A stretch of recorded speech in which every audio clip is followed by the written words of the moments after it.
Radio Infinita, idioma universal, con el auspicio de BCI Corporate and Investment Banking, presentan Mirada Financiera. La periodista Paulina Yarur analiza los principales hechos que mueven a los mercados financieros de Chile y el mundo. ¿Cómo están? Bienvenidos. Comienza Mirada Financiera en este lunes 4 de agosto de 2014, en un día donde la verdad que las bolsas están bastante mixtas. Comenzamos analizando lo que sucede en el Nikkei de Japón, que descendió en el día de hoy un 0,31%, el Hang Seng de Hong Kong avanzó un 0,28% y Shanghái también de una manera más fuerte, un 1,74%. ¿Qué pasa en Europa? Hay resultados mixtos, pero tendencia a la baja. El FTSE 100 de Londres descendió un 0,02%, el CAC 40 de París aumentó un 0,34%, el DAX alemán, malos datos en Alemania en el día de hoy, un 0,61% a la baja, y el IBEX 35 un 0,17%, aunque hubo buenos datos con respecto al desempleo en esa nación. Nos vamos a Estados Unidos, cuyas plazas aún están operativas y están las tres al alza. Dow Jones un 0,21%, Standard & Poor's 0,30%, Nasdaq 0,35%. Santiago está positivo, subiendo hasta ahora, el IPSA un 0,35% y el IGPA también aumenta un 0,28%. Terminó con alza el cobre, la bolsa de metales de Londres, un 0,41%, $3,23 la libra. ¿Qué pasó con el dólar, que tuvo una semana alcista la semana pasada? Cerró con una leve baja, 571,37 comprador y 571,68 vendedor. En el día de hoy vamos a hacer un programa un poco distinto, vamos a analizar un poco la coyuntura económica, pero vamos a hacer un análisis más profundo de lo que está sucediendo en el empleo, en especial en el empleo de las pequeñas y medianas empresas, y para eso me acompaña en el día de hoy Matías Acevedo, quien es director ejecutivo de Fuerza Emprendedora y ex gerente de Corporativo Corfo, ¿no? Así es, Paulina. ¿Cómo estás? Bienvenido. Muy bien, pues muchas gracias por la invitación. Pues. Vamos a hablar sobre un estudio que ustedes están analizando sobre la evolución y la calidad del empleo a nivel regional. Eso es muy importante, sobre todo con las cifras de desempleo que la semana pasada arrojó el INE, aumentando un 6,5%, y donde la calidad del empleo el que se ha visto desmejorado. Pero yo creo que podemos analizar juntos algunos datos que han pasado en nuestro país. Fíjate que hay un sondeo sobre la confianza de los consumidores que realiza la Universidad del Desarrollo, que cae a su nivel más bajo desde octubre de 2011. Este índice de percepción del consumidor que hace esta universidad cayó 7,3 puntos, situándose en su nivel más bajo desde octubre de 2011. Es bien importante hablar sobre el tema de confianza. Hemos visto también los análisis que hace Adimark, GFK, también los análisis del consumidor han ido bajando. ¿Cómo lo ves tú? Lo que pasa, Paulina, es que la confianza uno la puede mirar desde dos ángulos. Uno es la incertidumbre o la certidumbre respecto a lo que va a pasar en el futuro, o sea, mirado hacia adelante. Y lo otro es lo que está pasando hoy día en la economía, digamos, y en el entorno de las personas. Y lo que está viendo las personas hoy día es una muestra clara de se están perdiendo empleos en la economía. Desde marzo de este año a la fecha se han perdido más de 90.000 puestos de trabajo. Y eso es un dato inobjetable, y por lo tanto eso a las familias, digamos, les pega en el corazón de sus expectativas de gasto, de sus expectativas de consumo, y obviamente tiene que estar reflejado en lo que está arrojando hoy día el índice. Pero también hay mucha incertidumbre respecto a lo que va a pasar en la economía hacia el futuro. Hoy día algunos analistas están diciendo que estamos recién en el principio de la desaceleración económica, y por lo tanto también eso la gente lo percibe y va restringiendo, digamos, su consumo y generando, digamos, un mayor nivel de, digamos, son más conservadores a la hora de gastar. Es lo que significa el gasto. Exactamente, y a la hora de tomar decisiones. Bueno, y lo que tú dices, por ejemplo, con respecto a lo que es los pronósticos que hacen en el día de hoy, también se publicaron algunos datos de la CEPAL, y también siembra a la baja la perspectiva de crecimiento, no solo para nuestro país, que la baja a un 3%, sino que también a un 2,2% en todo el crecimiento de la región. Estamos hablando de América Latina. Y por último, Paulina, es inevitable que todas las reformas que hoy día están en proceso, hablemos de la reforma tributaria, está la reforma educacional, hay reforma del sistema de pensiones. También reforma al Código del Trabajo, reforma... Así es, todo eso muestra y la gente lo va asimilando, y es cosa de ver las encuestas que están saliendo en forma semanal, donde la gente va mostrando un nivel de aprobación, rechazo respecto a las cosas que están ocurriendo, y evidentemente eso también deteriora la confianza de los consumidores. Bueno, eso con respecto a nivel local. Antes de comenzar nuestro tema, vamos a analizar un poco factores bien interesantes. España, por ejemplo, tiene un desempleo altísimo, sobre el 25%, pero lo hemos comentado en este programa, Mariano Rajoy ha hecho las cosas bien. Está haciendo una reforma tributaria al revés de nosotros para inyectarle más recursos a su economía, es decir, está bajando los impuestos.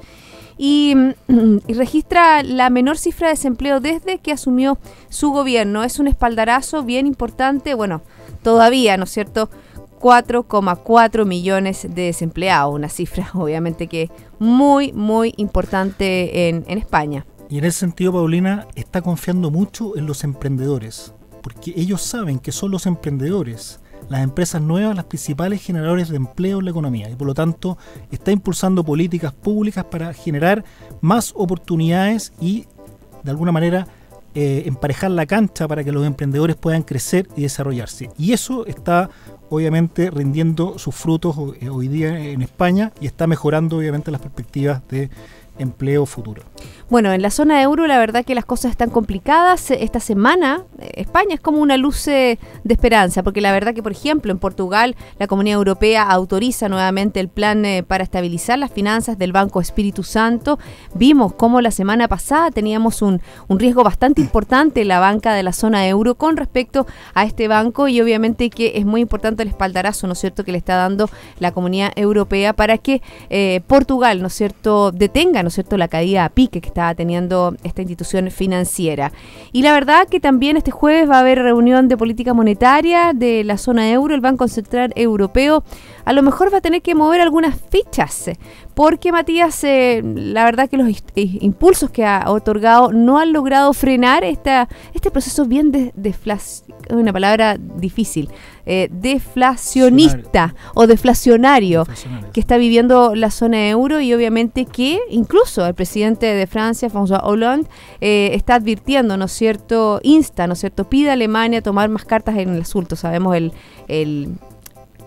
la importancia, ¿no es cierto?, que tiene el Banco Central alemán dentro de lo que es el concierto de la zona Pero también euro. Llevándolo a la realidad local, Paulina, al final del día, esto es una luz de alerta para autoridades locales, porque la verdad que cuando las economías entran en desaceleración o en recesión, es muy difícil que retomen el ritmo de crecimiento. Hay muchos factores que están en juego, por lo tanto lo que tiene que tratar de evitar es que la economía toque fondo, y en ese sentido todas las medidas que pueda anticipar en forma proactiva y en forma agresiva, digamos, en algunas áreas, van a ser muy bienvenidas para lo que viene y evitar, digamos, una mayor desaceleración o pérdida de empleo en el futuro.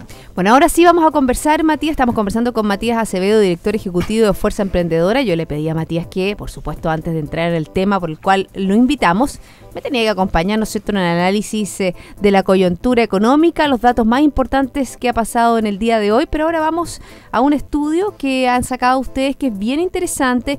Yo sé, hace mucho tiempo tú estás trabajando con las pequeñas y medianas empresas. Nos tocó, ¿no es cierto?, en algunos eventos estar juntos con respecto a los emprendedores. Hicieron un análisis bien interesante en cómo, ¿no es cierto?, esta desaceleración de la economía, cómo el desempleo estaba impactando sobre todo a las pequeñas y medianas empresas, y tiene cifras bien reveladoras. ¿Por qué no vamos con eso?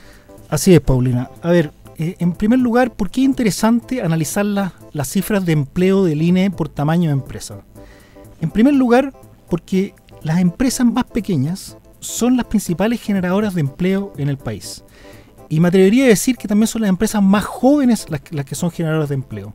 Porque ¿a qué llamas tú las más jóvenes? Las que tienen menos años de historia. Ah, ya, no porque sus emprendedores sean jóvenes. No estoy hablando del emprendedor, estoy hablando de la empresa en particular. Okay.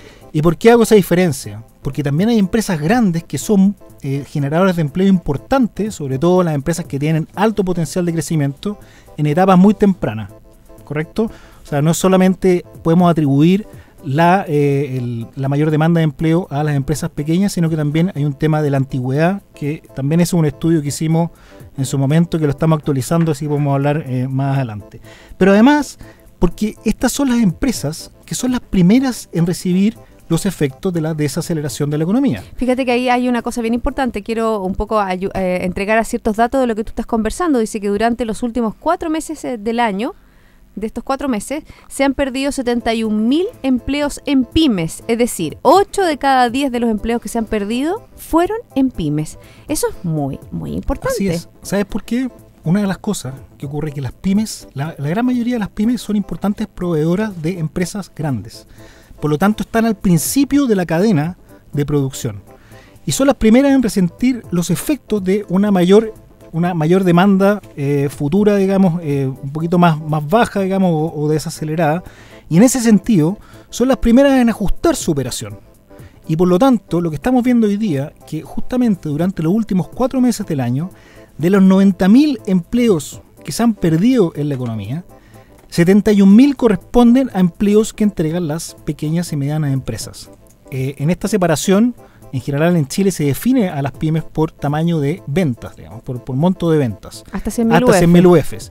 En el caso del INE, como no tenemos esa separación, nosotros la definimos como empresas que tienen menos de 200 trabajadores. Pero siempre hay 2 definiciones. ¿Cuál es la que vale, Matías? Porque de repente es medio confuso, porque algunos lo definen por cuánto venden y los otros lo definen por cuánta gente participa en esa empresa. Mira, en general los países de la OCDE la definen por número de empleados. Ese es el estándar. O sea, si no estamos, como nosotros últimamente nos gusta mucho compararnos con la OCDE, a mí me gusta más esa definición porque te permite también comparar qué es lo que está ocurriendo con otras realidades en otros países más desarrollados que Chile y no necesariamente restringirnos a la definición de ventas, que por ejemplo en Chile tiene un defecto muy importante porque el sector minero, tú cuando eres un empresario minero pequeño, llegas en el muy corto plazo a vender 100.000 UFs. Porque es un negocio de volumen, siendo que tienes probablemente 20 o 30 trabajadores, sigues teniendo los efectos que tiene una pyme. La pyme no se define por venta, sino también por los problemas que enfrentan problemas de financiamiento, de la cadena de proveedores, de pago, etcétera, y todos esos síntomas también lo está viviendo ese tipo de empresas. Por eso a mí me gusta más la definición del número de trabajadores, que te permite tener una visión más realista de lo que está ocurriendo en este segmento de pequeñas y medianas empresas. Perfecto.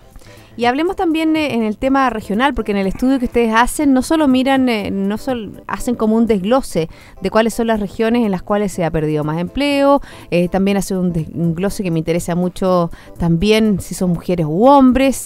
Yo creo que hay datos bien interesantes, ¿te parece? Vamos primero al tema de las regiones, porque las regiones que experimentan las mayores caídas en el empleo PYME durante los últimos 4 meses fueron la región metropolitana, menos 67.000, Maule, menos 30.000, Valparaíso, menos 14.000 y O'Higgins, menos 13.000, mientras que aumentaron, fíjate que destacan Biobío, más 21.000, Atacama 8.4.000, Antofagasta 7.2.000 y Coquimbo 7.1.000.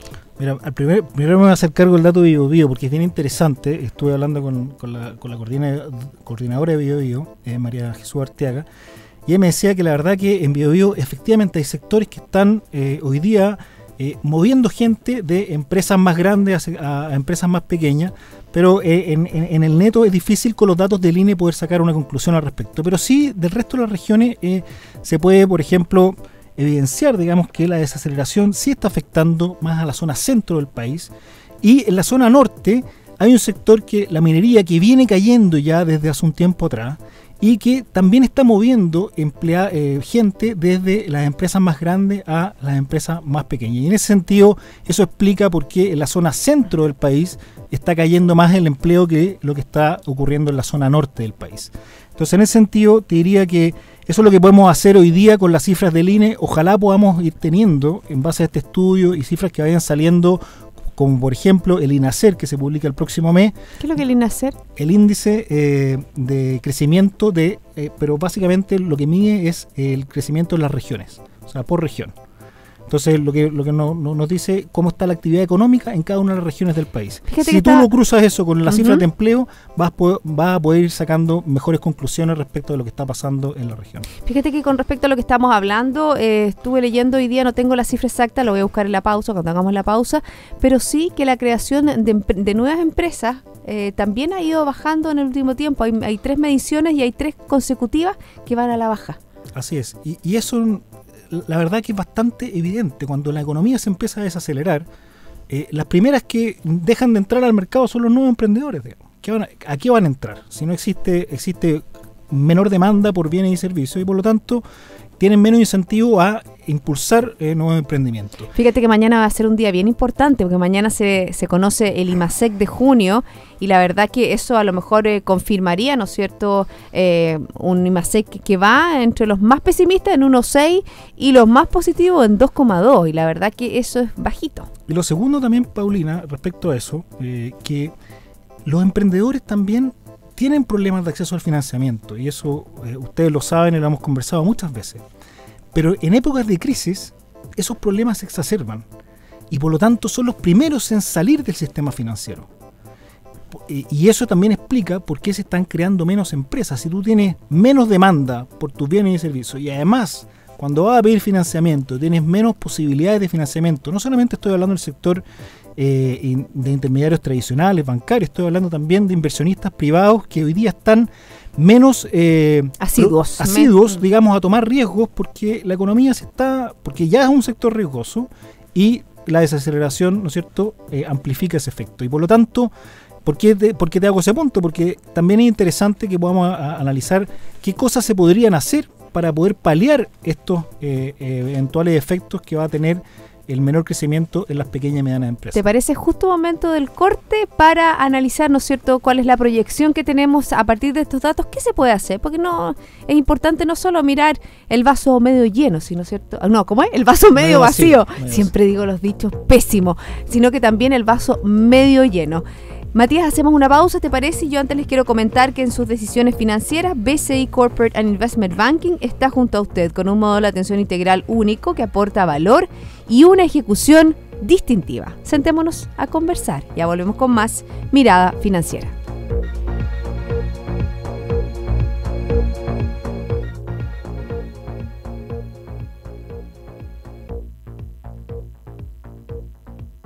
BCI Corporate and Investment Banking, un socio estratégico con un modelo de atención integral único y un banquero de relación que le entregará las mejores soluciones ante desafíos complejos, con ideas innovadoras que aporten valor y una ejecución distintiva en negocios de gran escala. BCI Corporate and Investment Banking. Sentémonos a conversar.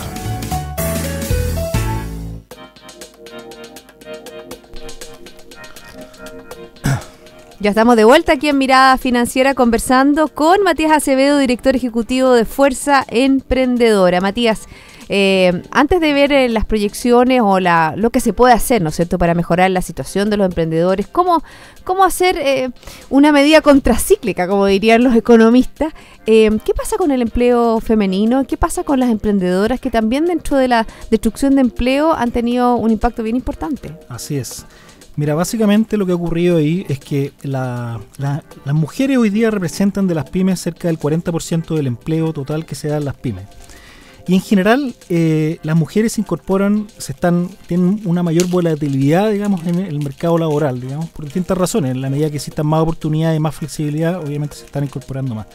Pero también las mujeres, lo que ocurre es que en general cuando existen este clima, digamos, de mayor incertidumbre, son en general emprendimientos o empresas bastante frágiles y son las primeras también en salir del mercado porque no quieren poner en riesgo más allá de su patrimonio familiar, ¿no es cierto?, y las consecuencias que puedan tener en la crisis económica. Eso también explica por qué dentro del empleo en pymes las mujeres han estado teniendo una pérdida un poquito mayor, digamos, de lo que han salido los hombres al mercado.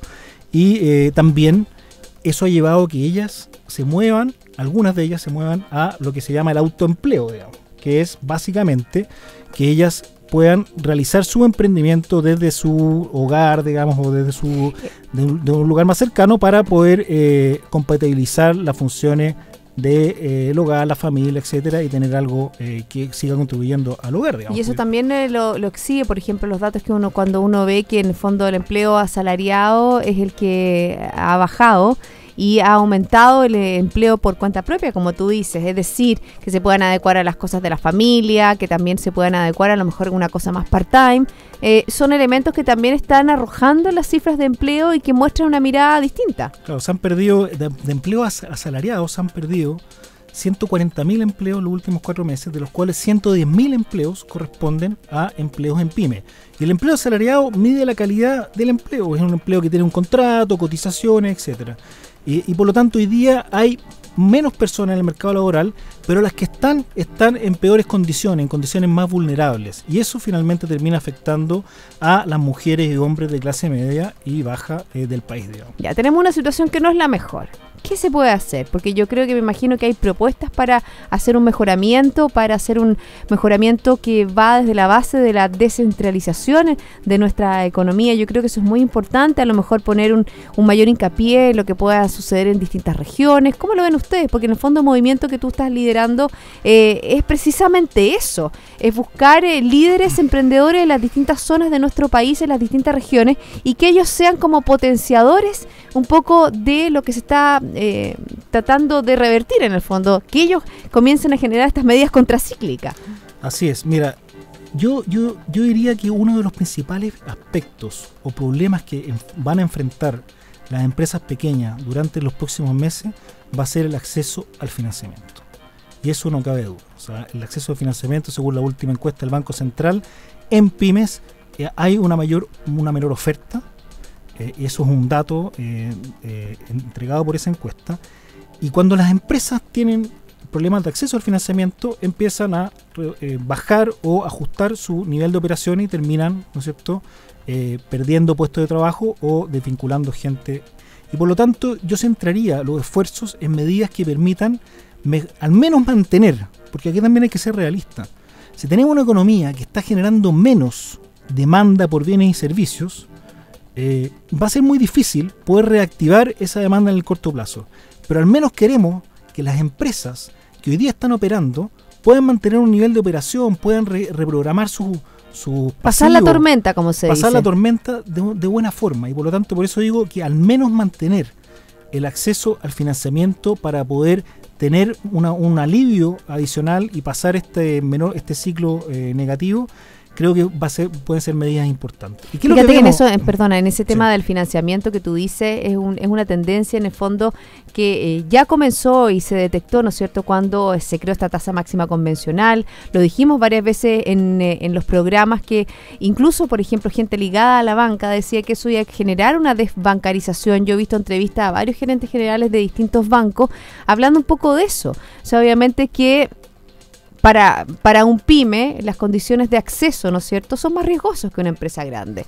Pero obviamente que eso desincentiva, ¿no es cierto?, a entregar crédito. Yo ahí tengo un diagnóstico, eso sí que no te va a un programa entero, porque la verdad que en Chile lo que ha pasado es que la inclusión en el sistema financiero ha avanzado muy rápido, pero esa inclusión no ha ido acompañado de educación financiera. Y por lo tanto, ¿qué es lo que ocurre? Que cuando tienes mucha gente en el sistema, un poco podemos hacer el símil lo que está ocurriendo en el tema educacional. Cuando tienes mucha gente en la educación superior, la gente empieza a requerir, bueno, pero yo quiero educación de buena calidad.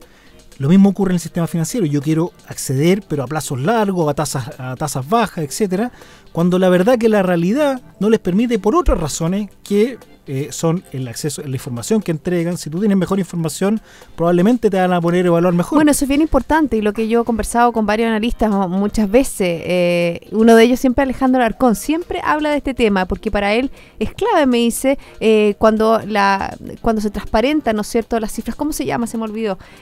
Cuando se transparentan las cifras... La FECU, cuando todos saben el tipo de endeudamiento que tú tienes, y eso favorece al buen pagador. Claro, deuda consolidada, ¿esa es la deuda consolidada? Esa es la deuda consolidada, Una de las cosas que ayuda es eso, pero también es poder mejorar la calidad entregan las pymes, de información que entregan las pymes para su evaluación. O sea, al final, en el acceso al financiamiento no hay mucho más misterio. Hay 3 razones que te impiden el acceso al financiamiento. Una es el tamaño de la empresa. Obviamente, si tú tienes una empresa más pequeña, eres más vulnerable, tienes menos acceso. 2 es la calidad de la información que manejan las empresas. En la medida que tienes mejor información, vas a tener un mejor acceso al financiamiento. Y en tercer lugar, el comportamiento. Si tú tienes un historial de comportamiento... De buen comportamiento, por supuesto, que las condiciones te favorecen. Y esas 3 características no las tienen las pymes. En general son empresas nuevas que tienen poca historia, son empresas pequeñas y, por último, tienen la información que manejan no es de buena calidad. Y por lo tanto, al final del día, eso es lo que te restringe el acceso al financiamiento de las empresas. Bueno, y ese es uno de los elementos que ustedes quieren desarrollar. Entonces, fortalecer, por ejemplo, estos 13 elementos de este círculo virtuoso para conseguir financiamiento. Exactamente, porque hay en algunas regiones, donde no tenemos suficientes instituciones financieras. Entonces, ¿qué estamos pidiendo? Capitalizar el Banco del Estado con una medida que puede ser virtuosa para un sector del país. Pero para la otra lo que necesitamos es más instituciones financieras operando en esa región, porque la realidad local te hace la competencia local. Si tú de verdad quieres tener mejores condiciones con las reglas del juego que existen, tú tienes que tener una oferta relativamente amplia para poder cotizar, moverte de una institución a otra. Pero ¿qué es lo que nos ocurre? En Aysén tenemos pocas instituciones financieras y las cosas y los proyectos que se presentan se mandan a Santiago para la evaluación, digamos. Entonces, al final del día, todas esas barreras, que no ocurre eso en la región metropolitana. Todo eso te va generando y se va exacerbando en periodos de desaceleración económica. Como dicen los economistas, las barreras de entrada al negocio. Entonces, al final, ¿qué es lo que nosotros vemos hoy día en la agenda? Hoy día en la agenda de productividad vemos 2 medidas que van a impulsar o que quieren impulsar el acceso al financiamiento. Uno es capitalizar el Banco del Estado. Y ahí lo que nosotros decimos es que no creemos que el acceso al financiamiento de las pymes sea un problema porque el Banco del Estado tiene más o menos capital. ¿Tú crees que por ahí no va? Por ahí no va, lo conversamos recientemente. Las 3 razones por el acceso al financiamiento no tienen que ver por que el Banco del Estado tenga más o menos recursos. Probablemente puede influir si está topado, pero no creo que por ahí va. Yo tengo la impresión de haber trabajado 4 años con el Banco del Estado desde los programas desde Corfo, que el Banco del Estado tiene que arreglar, tiene que mejorar su estructura, su forma de atención a las pymes antes de pensar que todo se va a arreglar con recursos, digamos. No estoy diciendo que los recursos no sean necesarios, pero no es el objetivo. Lo segundo que vemos es que vemos medidas que van a fortalecer programas públicos o bancos estatales, como el caso del Banco del Estado. Pero este esfuerzo tiene que ser un esfuerzo público-privado. Si tú no tienes medidas concretas que incentiven y que permitan que las instituciones privadas existentes y las nuevas también que se están incorporando al mercado, las nuevas plataformas, puedan generar más oportunidades de financiamiento, difícilmente vas a lograr revertir ese ciclo solamente por el lado de medidas estatales. Y ahí nosotros echamos de menos medidas concretas que, por ejemplo, permitan o incentiven a instituciones financieras, bancarias y no bancarias y plataformas nuevas para que puedan tomar más riesgo con la tranquilidad, ¿no es cierto?, de que, dadas ciertas medidas regulatorias o de incentivos particulares a las provisiones, etcétera, te permitan y te generen el incentivo a tomar ese mayor riesgo en las pymes durante un periodo de aceleración. Esas medidas las vimos implementadas durante el año 2008 y yo tengo una muy buena evaluación de eso. Y eso es lo que he hecho de menos hoy día en las medidas que están apuntando al acceso al financiamiento. También se dice, vamos a fortalecer el programa de FOGAPE, que es el programa de garantía que, básicamente para que la gente lo entienda, garantiza o avala el crédito que otorga una institución financiera a una pyme. Ahí donde estaba la Sociedad de Garantías Recíprocas, ¿o no? Era un fondo distinto a la Sociedad de Garantía Recíproca, pero cumplen una misión similar. Entonces, ¿qué es lo que ocurre? Se plantea como una medida capitalizar eso con $50 millones. Pero hoy día existe un fondo también en Corfo, que sumados entre los fondos de Corfo y FOGAPE, en mi análisis no necesitan más recursos. Por lo tanto, probablemente lo pueden necesitar quizás en un futuro 2 o 3 años más, pero para paliar la coyuntura no lo necesitan. Además, tiene la desventaja de que FOGAPE es un fondo creado por ley y hay que entrar con un proyecto de ley para capitalizar el FOGAPE. Los proyectos de ley se demoran un año y medio en promedio en salir del Parlamento. Matías, se nos acaba el tiempo. Me gustaría que en síntesis, ¿qué propone Fuerza Emprendedora? ¿Cómo lo ves tú?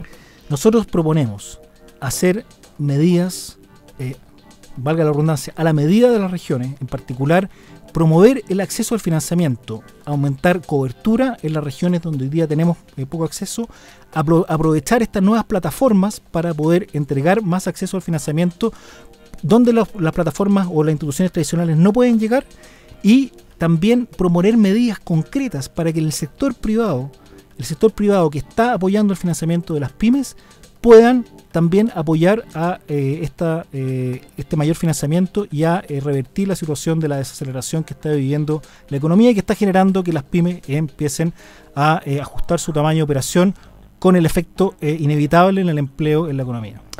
Bueno, vamos a ver, se nos acaba el programa, una instancia bien interesante, destaco y los felicito por lo que significa, ¿no es cierto?, estar en regiones, generar liderazgos regionales de emprendedores. Yo creo que eso es fundamental, porque hay emprendimientos en todas las zonas de Chile. Yo creo que es fundamental que personas de ese lugar, conocimiento de los problemas de ese lugar, sean los articuladores de soluciones que a veces nosotros aquí en Santiago no sabemos, no entendemos, y obviamente que eso genera un flujo positivo, ¿no es cierto?, de mejoramiento. Así es una tarea difícil, pero estamos trabajando para que Fuerza Emprendedora sea la voz del emprendimiento en la región.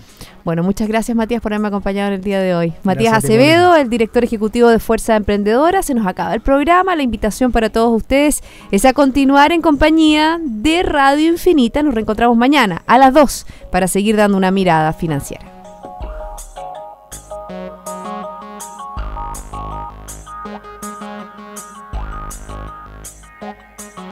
Radio Infinita, idioma universal, con el auspicio de BCI Corporate and Investment Banking, presentaron Mirada Financiera, el análisis de los principales hechos que mueven a los mercados financieros de Chile y el mundo.